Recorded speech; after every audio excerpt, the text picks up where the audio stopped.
आकाश तीर का integration eastern air command के एरिया में हो चुका है और जो हमारी सिचुएशनल अवेयरनेस जो पिक्चर होती है वो बहुत ही बिना किसी बाधा के आर्मी और भारतीय वायुसेना में पूरी तरह से एक दूसरे को हम दिखा सकते हैं। हमारे करीब बहुत से रडार पूरी तरह से भारत में बने हुए हैं। अगले 2 साल में 6 बहुत ही हाई पावर रडार हमारे आएंगे, वो भी पूरी तरह से भारत में निर्मित हैं। उनकी रेंज करीब 600-700 किलोमीटर की रेंज है। वेपन कंट्रोल सिस्टम जो अभी जितने भी मिसाइल सिस्टम हैं, रडार्स हैं, उनका कंट्रोल IACCS नोड में रहेगा और ये भी एक ज्वाइंट सर्विसेज की पहल है। लद्दाख से लेकर अरुणाचल तक चीन से लगने वाली सरहद पर चीन के मिलिट्री इंफ्रास्ट्रक्चर को लेकर बहुत चर्चा होती है। इस पर बात करने के लिए हमारे साथ वायुसेना के air officer commanding in chief air marshal Suraj Singh ji हैं। सर, आपसे जानना चाहूंगा, इस वक्त चाहे ऑपरेशन सिंदूर के बाद के हालात देखें, दोनों ही सरहद पर जो स्थिति है उसको खासतौर से उत्तर पूर्व में जहां पर आपकी जिम्मेदारी है, चीन का जो मिलिट्री इंफ्रास्ट्रक्चर उसके मुकाबले में हमारी क्या प्रोग्रेस है? हमारी प्रोग्रेस इंफ्रास्ट्रक्चर डेवलपमेंट की करीब 15 साल पहले शुरू हुई थी और खासकर से पिछले 10 सालों में इसमें बहुत तरक्की हुई है।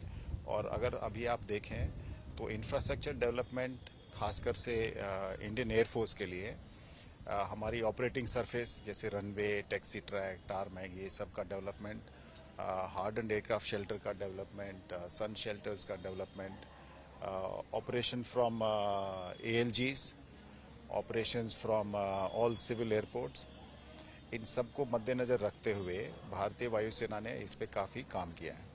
और आज स्थिति ये है कि हमारे 9 ALG अरुणाचल प्रदेश में जो कि बहुत क्रिटिकल हैं मिलिट्री ऑपरेशंस के लिए चाइना की तरफ से, उनमें ऑपरेशंस दिन में और रात में हेलीकॉप्टर से, ट्रांसपोर्ट एयरक्राफ्ट से और फाइटर से, इन सब की क्षमता में अभी बढ़ोतरी है और ये ऑलमोस्ट हर ALG से हम फाइटर ऑपरेशंस अंडरटेक कर सकते हैं। ये काफ़ी, और डे और नाइट, सो ये जो क्षमता है ये हमें बहुत कैपेबिलिटी एनहांसमेंट प्रदान करेगी, खासकर से ऑपरेशंस विद नॉर्दर्न फ्रंट। अभी भी ये माना जाता है कि चीन मिलिट्री इंफ्रास्ट्रक्चर के मामले में हमसे आगे है। उसको मैचअप करने के लिए हमारी क्या तैयारी है? चीन का जो मिलिट्री इंफ्रास्ट्रक्चर है खासकर से एयर ऑपरेशंस के लिए वो बहुत लिमिटेड था, पर उन्होंने पिछले 2008 और 10 के समय में अगर आप देखें तो 3 से 4 एयरपोर्ट उनके जो है बहुत एक्टिव थे, लेकिन 15 और 18 के बीच में ये करीब 6 से 8 के हो गए हैं और 2030 तक ये 12 से 14 के बीच में होगा। लेकिन हमारा जो इंफ्रास्ट्रक्चर है वो पहले से काफ़ी सुदृढ़ था। हमारे एयरपोर्ट्स काफ़ी स्प्रेड आउट हैं। हमारे एयरपोर्ट्स की capability with respect to fighter operations बहुत अच्छी है और अभी पिछले 5 साल में जो हार्डन शेल्टर्स का है और ऑपरेटिंग सरफेसेस का है उसमें और तरक्की हुई है और ALG के आने से हमारी क्षमता और बढ़ गई है। साथ ही साथ जो हाईवे और रनवे, इमरजेंसी लैंडिंग फील्ड जिसको बोलते हैं, उसमें भी फिलहाल 4 हमारे ईस्टर्न एयर कमांड के AOR में 1 बन चुका है, ऑपरेशनल है, 1 महीने में ऑपरेशनल हो जाएगा और 2 पे अभी काम चल रहा है। इसके अलावा भी हम इंफ्रास्ट्रक्चर डेवलपमेंट की तरफ से स्टेट गवर्नमेंट से और national highway authority of India in सब के साथ संपर्क में हैं ताकि हमारा इंफ्रास्ट्रक्चर खासकर से जो ड्यूअल पर्पस इंफ्रास्ट्रक्चर है उसमें और तरक्की हो और आने वाले समय में हमारी क्षमता में बहुत ज़्यादा बढ़ोतरी होगी। सर, हाल में प्रधानमंत्री ने जो कंबाइंड कमांडर कॉन्फ्रेंस थी उसमें एक तीनों फोर्सेस को ज्वाइंटनेस को लेकर एक नारा जय का दिया, उसको आप डिस्क्राइब करके हमारे दर्शकों किस तरह से बताएंगे, किस तरह से तीनों सेनाओं में ज्वाइंटनेस बढ़ेगी? ये नारा जो हमारे माननीय प्रधानमंत्री ने अभी कंबाइंड कमांडर कॉन्फ्रेंस में दिया, जय का नारा, ये एक बहुत ही अच्छा कदम है और जय का मतलब है ज्वाइंटमैनशिप, आत्मनिर्भरता और इनोवेशन।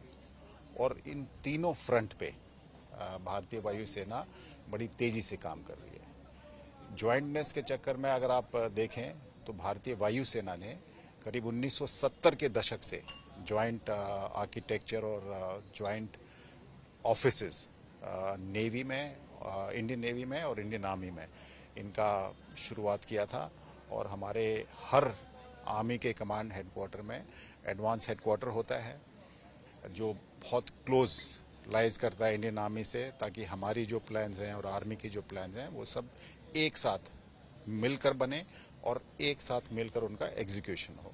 तो हमारी ज्वाइंटमैनशिप जो है वो पूरी तरह से काम करती है उसमें।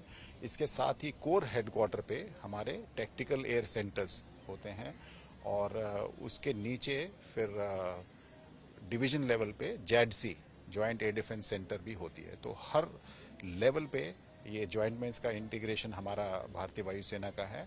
और इसी तरह नेवी के साथ भी हमारे मैरीटाइम एयर ऑपरेशन सेंटर है बॉम्बे में, और हमारा मीफ मैरीटाइम एलिमेंट ऑफ एयरफोर्स वो ईस्टर्न नेवल कमांड में है। तो नेवी के साथ भी हमारे अधिकारी और हमारे वायुसैनिक वहाँ पे उपलब्ध रहते हैं और पूरी इंफॉर्मेशन जो हमारे एयर ऑपरेशंस की है वो उनको देते हैं और उनसे पूरे नेवल ऑपरेशंस की इंफॉर्मेशन हमारे फॉर्मेशंस कमांड हेडक्वार्टर को देते हैं।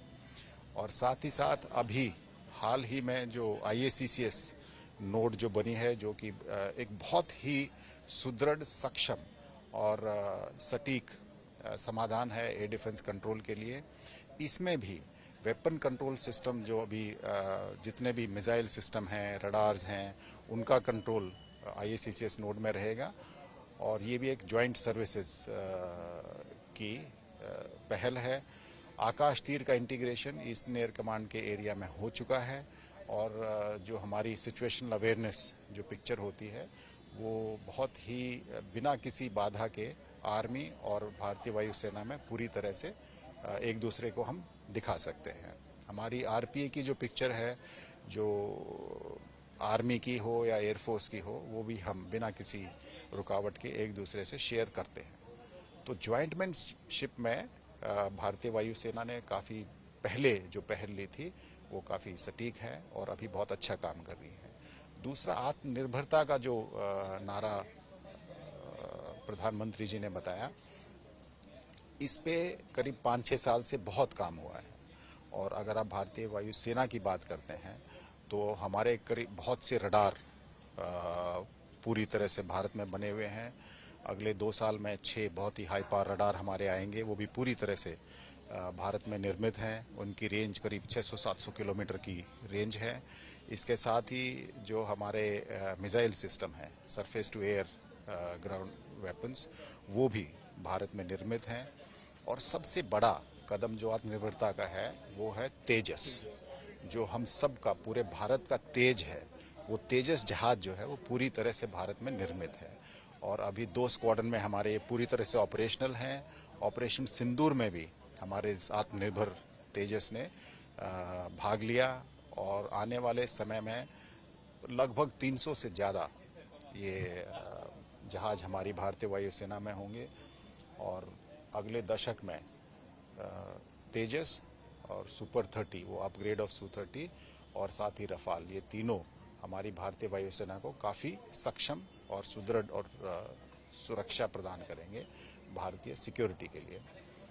और इनोवेशन में भारतीय वायुसेना ने काफ़ी काम किया है।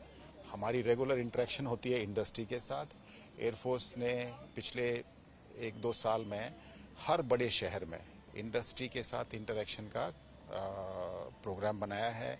जैसे पूना में किया, गुवाहाटी में किया, हैदराबाद में किया, दिल्ली में किया। तो जिसमें कि हमारी जो लोकल इंडस्ट्री है उनको बढ़ावा देने के लिए उनको हम बुलाते हैं, हमारे एयरफोर्स बेस पे ले जाके हम उनको हमारा सारा इक्विपमेंट दिखाते हैं और उनको बताते हैं कि हमें क्या चाहिए। और इसके साथ ही उनकी हैंड होल्डिंग भी करते हैं ताकि जो इंडस्ट्री की प्रोग्रेस है, एंड खासकर से MSME की, उसको बहुत बढ़ावा मिला है। मैं अगर आपको एक उदाहरण दूं तो जो बाबा मेहर कंपटीशन एक हुआ था जिसमें कि ड्रोन, करीब 2017-18 की ये पहल है, पहली बार भारत में ऐसा एक्सपेरिमेंट किया गया और जिसमें कि भारतीय वायुसेना ने लीड लेके करीब 100 MSME के साथ इंटरेक्शन किया, एक कंपटीशन कराया और उसमें जो सबसे बढ़िया जिन्होंने काम किया और इनोवेशन किया, R&D किया, उनको करीब 200 करोड़ का ऑर्डर भी मिला। तो ये एक अच्छी पहल थी और मुझे ऐसा लगता है कि उस पहल के कारण आज जो ड्रोन इंडस्ट्री है हमारी, वो कई हजार करोड़ क्रॉस कर चुकी है और आने वाले समय में मुझे लगता है कि ये इंडस्ट्री 1 लाख करोड़ से ऊपर जाने वाली है। तो इनोवेशन में भी हमारी R&D सेंटर हैं, BRDs हैं, हम इंडस्ट्री के साथ इंटरेक्शन करते हैं और हमें जो भी चाहिए वो हमारा एक डायरेक्टरेट ऑफ DAD है वायु भवन में, उनके साथ इंडस्ट्री कभी भी इंटरेक्ट कर सकती है, उनकी इंफॉर्मेशन इंटरनेट पे अवेलेबल है। तो जय का जो नारा है जो माननीय प्रधानमंत्री ने दिया है, ये बहुत ही सही समय है इसको पुश करने के लिए और भारतीय वायुसेना इसमें पूरी तरह से लगी हुई है। सर एक सवाल अभी क्योंकि MiG-21 लड़ाकू विमान फेज आउट हो रहा है, उसको आप कैसे देखते हैं? और आपने जैसे बताया कि उसका रिप्लेसमेंट हमारा जो LC है वो होगा, आपकी क्या यादें जुड़ी हैं MiG-21? MiG-21 एक बहुत ही बढ़िया जहाज है, इसमें कोई दो राय नहीं है। कई बार मीडिया में इसके बारे में थोड़ी सी नेगेटिव रिपोर्ट जरूर आई हैं, लेकिन अधिकतर लोग जो है, मैं खुद MiG-21 पे मेरी फ्लाइंग शुरू हुई और मैं समझता हूं कि उस समय का ये सबसे बढ़िया लड़ाकू विमान था। इसने हमारी भारतीय वायुसेना को और हमारी राष्ट्रीय सुरक्षा को बहुत कुछ दिया है और अब थोड़ा पुराना है तो सही समय आ गया है उसको अलविदा कहने का। और ये एक बड़ा अच्छा प्रोग्राम भारतीय वायुसेना करेगी कल 26 को, जो कि एक farewell to Indian service to Indian air force will be done by that and हमारे जो वायुसेना अध्यक्ष हैं वो भी उसमें फ्लाई करेंगे और माननीय रक्षा मंत्री उस प्रोग्राम का उसमें सम्मिलित होंगे। और MiG-21 ने बहुत अच्छी सेवा दी है भारतीय वायुसेना की और बड़ा अच्छा काम किया है। उसने जो 65 के दशक में 1965 में 1971 में जो काम किया वो बहुत ही सराहनीय है और मेरी जो यादें जुड़े बहुत ही बढ़िया यादें हैं और मुझे तो ये एक बहुत ही सक्सेसफुल फाइटर एयरक्राफ्ट लगता है अपने समय का। एक आखिरी सवाल, हम देख रहे हैं कि भारतीय वायुसेना में जो वुमेन एम्पावरमेंट है, चाहे फाइटर पायलट की बात करें, अब अग्निवीर के तौर पर भी महिलाएं आ रही हैं, उसको कैसे आप देखते हैं? किस तरह से महिलाओं की भूमिका भारतीय वायुसेना में बढ़ रही है? भारतीय वायुसेना में महिलाओं की भूमिका जो 1990 के बाद जो शुरू हुई है वो निरंतर प्रोग्रेस पे है और बढ़ती जा रही है। मुझे लगता है कि भारतीय वायुसेना में अगर आप कंपैरेटिव एनालिसिस करें तो सबसे ज़्यादा महिला सशक्तिकरण हुआ है। हर ब्रांच में, चाहे वो फाइटर्स की हो, ट्रांसपोर्ट की हो, हेलीकॉप्टर्स हो, लॉजिस्टिक्स हो, अकाउंट्स हो, एजुकेशन, एडम, फाइटर कंट्रोलर्स, हर ब्रांच में महिलाओं का योगदान रहा है और उनकी उपस्थिति है। आपको याद होगा बालाकोट के बाद हमारी एक महिला फाइटर कंट्रोलर थी, उनको प्रेसिडेंशियल अवार्ड भी मिला था कि उन्होंने बहुत ही एक सराहनीय काम किया था उस ऑपरेशन में। और अभी जो महिलाएं अग्निवीर के तौर पे आ रही हैं उनकी भी परफॉर्मेंस अगर आप देखें तो बहुत ही बढ़िया है। हाल ही में CCC में जब माननीय रक्षा मंत्री जी के साथ जो इंटरेक्शन हुई थी उसमें भी हमारी ईस्टर्न एयर कमांड की एक अग्निवीर वुमन मुस्कान जो अकाउंट्स ब्रांच से हैं वो आई थी और उन्होंने बहुत अच्छा योगदान दिया है अपनी कैपेबिलिटी में। और एयरफोर्स का ये हमेशा प्रयास रहा है कि महिला सशक्तिकरण में आगे रहें और उनको बढ़ावा दें और कंधे से कंधा मिलाकर वो काम करती हैं। कोई भी जेंडर बायस नहीं है, कोई भी दिक्कतें नहीं है। हमारा पूरा एनवायरनमेंट जो है वो अभी पूरी तरह से सक्षम है महिलाओं को इंडक्ट करने के लिए और उनको आगे बढ़ाने के लिए। बहुत धन्यवाद। एयर मार्शल सूरज सिंह का कहना है कि भारतीय वायुसेना चाहे सरहद पर इंफ्रास्ट्रक्चर की बात हो या आत्मनिर्भरता, दोनों मोर्चों पर लगातार आगे बढ़ रही है। मंजीत नेगी।